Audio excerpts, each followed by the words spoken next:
Ang mabuting balita ng Panginoon ayon kay San Mateo.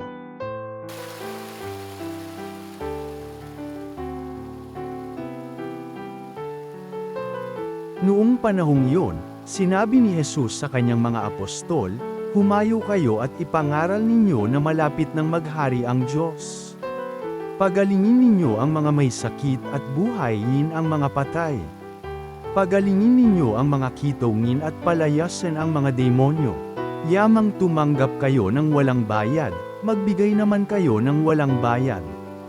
Huwag kayong magdala ng salapi maging ginto, pilak, o tanso sa inyong mga lokbutan.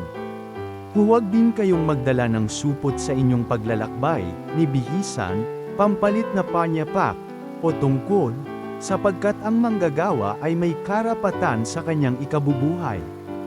At saan mang bayan o nayon kayo dumating, humanap kayo ng taong karapat-dapat pakituluyan, at manatili kayo roon habang kayo'y nasa lugar na iyon.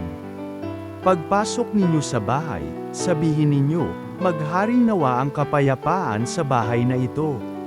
Kung karapat-dapat ang mga tao sa bahay na iyon, panatilihin ninyo sa kanila ang inyong bati. Ngunit kung hindi, bawiin ninyo ito. At kung ayaw kayong tanggapin o pakinggan sa isang tahanan o bayan, umalis kayo roon at ipagpag ang alikabok ng inyong mga paa.